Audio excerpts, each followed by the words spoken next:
आज हम देखेंगे drugs acting on central nervous system, उसका एक short classification based on the pharmacological view.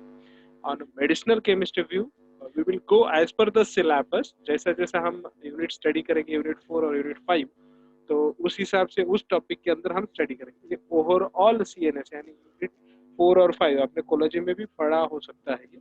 तो देखिए, प्राइमरी क्लासिफिकेशन जो होता है इसका, सीएनएस स्टिमुलेंट और सीएनएस डिप्रेशन, ये दो मेजर क्लासेस। ओके, उसके बाद सब क्लासेस है।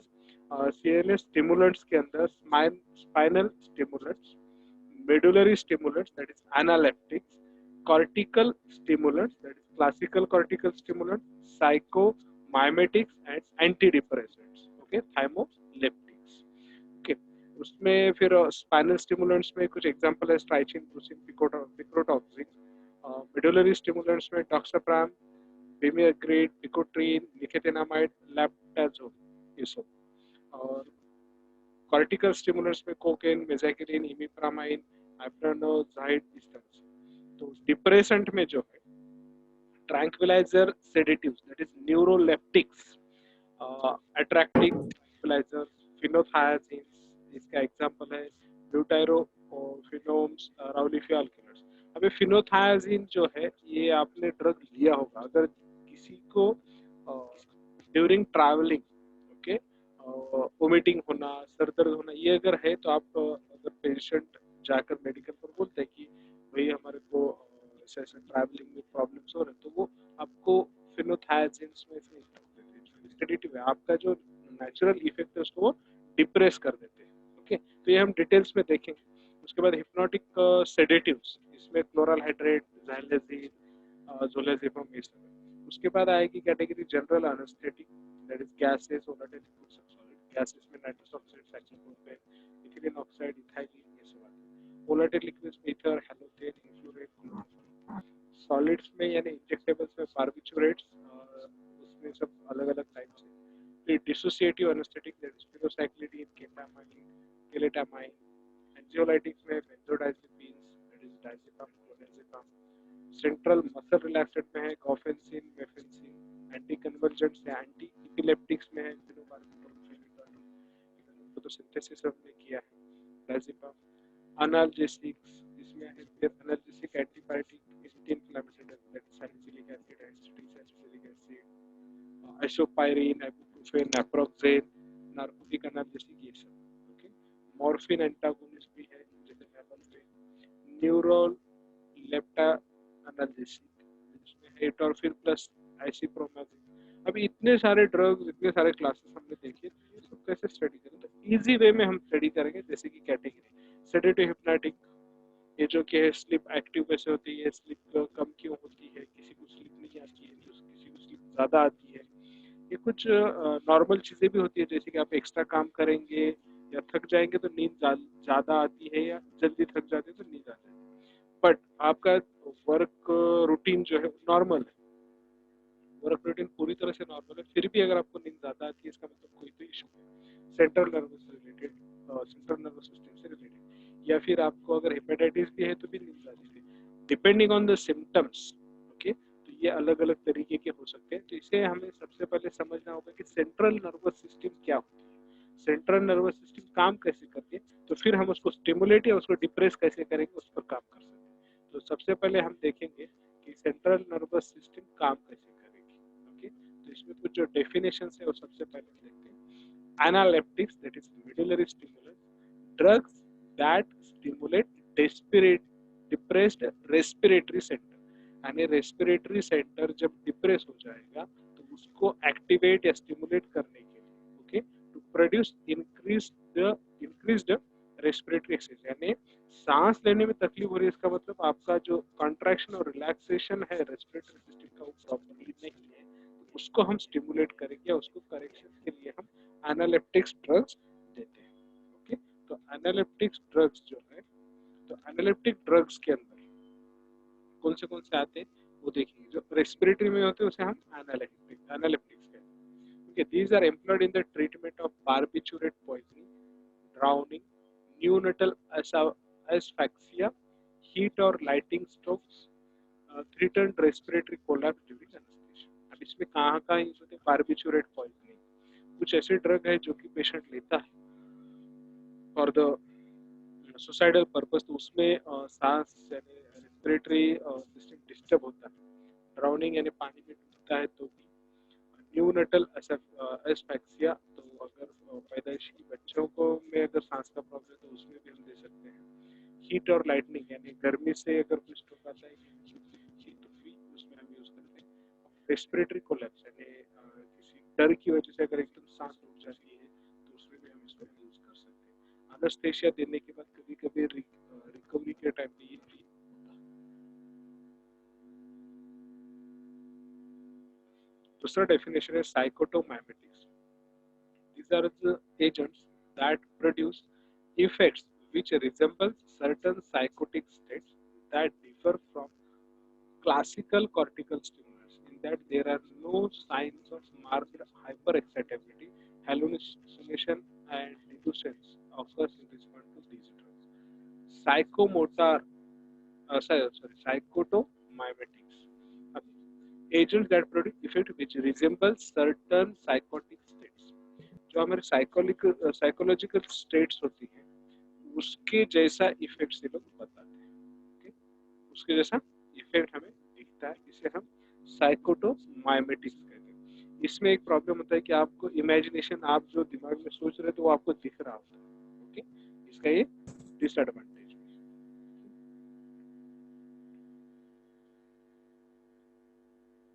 नेक्स्ट, थाइमोलेप्टिक्स, एंटी डिप्रेसेंट और mood elevators, these produce mild stimulation of higher centers but do not cause symptoms of marked hyperexcitability।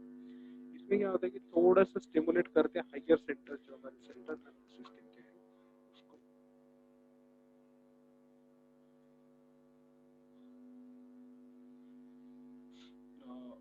फिर इसको anti depressant, they are thus rather aptly called anti depression rather than stimulant से ज्यादा anti depression बनकर काम करते हैं, but elevates the mood. अगर depression तो उसको प्रॉपरली ट्रीट करते हैं, मूड अच्छा करने की कोशिश करते हैं, हैप्पी फीलिंग्स क्रिएट करते हैं। Thymoleptics are used in man to treat psychological depression, जो साइकोलॉजिकल जैसे डिप्रेशन है तो उसके अंदर थाइमोलेप्टिक्स का यूज किया जाता है। एंजियोलाइटिक्स, these abolish or relieve feeling of anxiety in human subjects in man, they are used to treat news। किसी वजह से अगर टेंशन है, वट एवर द रीजन, तो वहां पर ये एंजियोलाइटिक्स यूज किए जाते हैं।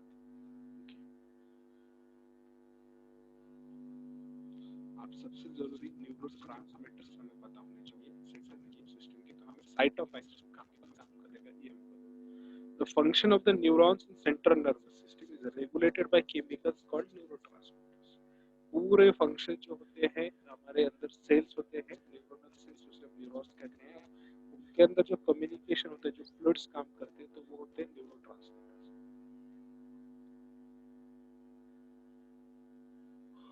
ये सब chemicals, okay, these chemicals are also called as neuroregulators or neuromodulators। पूरा न्यूरल सिस्टम रेगुलेटर या न्यूरोरेगुलेटर्स और न्यूरोमोडुलेटर्स इन्हें बोला जाता है। The neuromodulators may be defined as chemicals which regulate presynaptic transmitter release and also control postsynaptic neuronal excitement। अब देखिए, ये आपकी नर्व सेल बॉडी है, ये न्यूरॉन, ओके। अब ये एक है एक्साइटरी न्यूरॉन, ये है इनहिबिटरी न्यूरॉन, और ये है neuron producing pre synaptic inhibition, यानी एक्साइटेशन को अगर यहाँ हम ब्लॉक करेंगे तो ये एक्साइट नहीं होगा नर्व बॉडीज, इस तरह से, okay. Transmission in the CNS occurs in the following general: release of excitatory neurotransmitters by neuron, causing depolarization of postsynaptic membrane। postsynaptic membrane ये हो जाता है पोलर, डिपोलराइजेशन होता है, and conduction of nerve impulse by neuron, neurons पे nerve impulse conduct होता है। Release of inhibitory neurotransmitter, इधर से 3 नंबर का, by neuron, causing hyperpolarization postsynaptic membrane and block the conduction। Conduction block हो जाता है, यानी एक बार अगर इधर से स्टार्ट होगा एक्साइटेशन, तो एक्साइटेशन जैसे बॉडी को पता चलता है कि एक्साइटेशन बस हो गया, तो उसके बाद बॉडी क्या करती है, इनहिबिटर न्यूरॉन को एक्टिवेट करती है, तो ये यहाँ पर अटैच कर कर इसका जो कंडक्शन है ये ब्लॉक कर देता है, इसीलिए इसको ब्लॉक इनहिबिटर हो जाता है। Release of inhibitory neurotransmitter causing partial small long-lasting depolarization of nerve endings of an excitatory neuron. Excitatory neuron को यहाँ पर थोड़ा सा ज़्यादा देर के लिए ब्लॉक भी किया जाता है presynaptic. This in turn reduces the quantity of excitatory transmitter, जो कि ज़्यादा से होता है उसको ये ब्लॉक कर देता है। क्लासिफिकेशन ऑफ न्यूरोट्रांसमीटर है, तकरीबन 40 different neurotransmitter substances identified. They are usually classified into major classes. Major classes में इस लोग काम करते हैं। तकरीबन 40 न्यूरोट्रांसमीटर है बॉडी में। ओके, आप लोग सोचते हैं कि न्यूरोट्रांसमीटर कुछ बोलने से पहले तो उसके अंदर बहुत तकरीबन 40 न्यूरोट्रांसमीटर काम करते हैं। Small molecule rapidly acting neurotransmitter, और दूसरा जो क्लास है वो है slow acting neuropeptide neurotransmitter. Okay, तो द स्मॉल मॉलिक्यूल यानी इनका साइज छोटा होता है, रैपिडली एक्टिंग है, ये फास्ट काम करते हैं, are the one most concern to us, जो ज्यादा हमारे से concern. They are synthesized in the cytosol, cell के साइटोसोल में सिंथेसाइज किए जाते हैं। द प्री सिनेप्टिक टर्मिनल यानी टर्मिनल से पहले, because most of the responses in C H, तकरीबन सभी रिस्पॉन्सेस इनके द्वारा काम करते हैं। Their action on receptor usually occur within a milliseconds, इनकी जो एक्शन दिखती है मिली सेकंड के अंदर, और लेस आफ्टर रिलीज। आफ्टरवर्ड यानी एक्शन होने के बाद they are destroyed degraded locally by enzymes, वहीं पर उसका काम करने लगे, उसके बाद वो वहीं पे मेटाबोलाइज किए जाते हैं।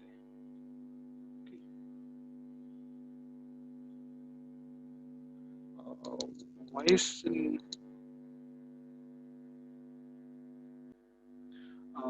इसमें जो है डिग्रेड वहीं पर हो जाता है जैसे उसका न्यूरोट्रांसमीटर का काम हो जाता है। ओके, उसके बाद इसका अगर बचता है कुछ तो एक्टिव ट्रांसपोर्ट से ये बैक न्यूरोट्रांसमीटर वेसिकल्स में रीअपटेक किया जाता है। Summary of small molecule neurotransmitters located in the CNS. Neurotransmitters कौन से देखिए, एसिटाइल कोलिन एनाटॉमी यानी कहाँ पर है, cell bodies at all levels, पूरे बॉडी के अंदर। Receptor subtypes, excitatory है या इनहिबिटरी, एक्साइटरी एंड इनहिबिटरी दोनों, predominant post synaptic action, excitatory and inhibitory. मोनोम ऐसे हमने ऑलरेडी देखे, जैसे नॉरएपिनेफ्रिन, डोपामाइन, 5-हाइड्रोक्सी ट्रिप्टामाइन, ये पूरे सेल बॉडीज में है, ब्रेन स्टेम में भी है, उसके बाद पॉन्स में भी है, सभी रिसेप्टर टाइप्स पे काम करते हैं। एक्साइटरी है नॉरएपिनेफ्रिन, डोपामाइन इनहिबिटरी और serotonin inhibitory and excitatory. Depending on the situation, ये जो ऐसे होते हैं ना एक्साइटरी और inhibitory, depending on situation and location of the neurotransmitter वो काम करते हैं। Amino acid that is GABA, glycine and glutamate and aspartate, ये सभी कहाँ पर है देखिए आप। Amino acid most of the central nervous system में होते हैं, सुप्रास्पाइनल interneurons involved in presynaptic inhibition, spinal and brain stem interneurons, lysine or glutamate aspartate, relay neurons at all levels. Yes, receptor subtype है किसको, सिर्फ amino acid receptor subtype नहीं है।